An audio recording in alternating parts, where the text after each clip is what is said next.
It's been 200 years since Francis Scott Key wrote the words that to this day unite a nation. The Star-Spangled Banner is performed everywhere, from middle school assemblies to the Super Bowl. And while everyone tries their best to do it justice, and the Rockets, red flag.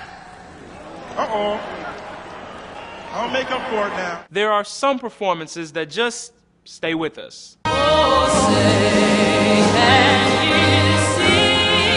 One such performance came from Whitney Houston at the 1991 Super Bowl. Giving one of the most memorable national anthem performances of all time, Houston's rendition came at an important time for the country. As the Wall Street Journal points out, with America immersed in the Persian Gulf War, the song was more than a prelude to a game.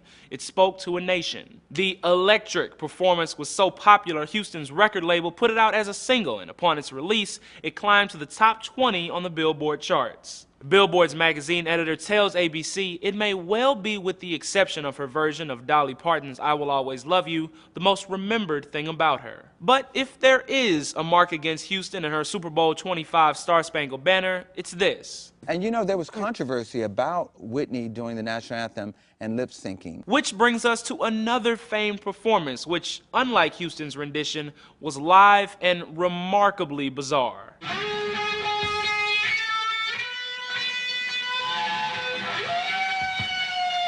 Rolling Stone writes of the Woodstock performance, Jimi Hendrix reinvented it from top to bottom as a showcase from what could be done with extreme high-volume electric guitar distortion.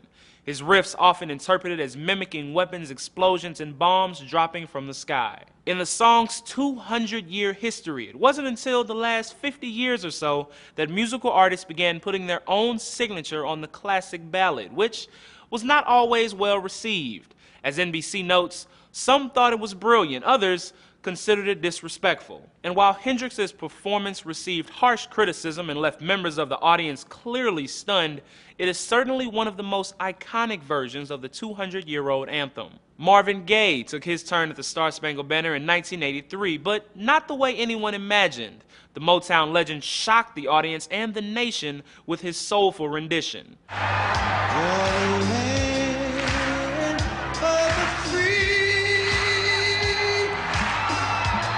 Grantland writes of the reimagined performance, Gaye did handstands on the anthem's proper stylistic plank. For a song that is performed literally hundreds of thousands of times all over the country every year, it's impressive to stand out in the crowd. For Newsy, I'm Jamal Andrus.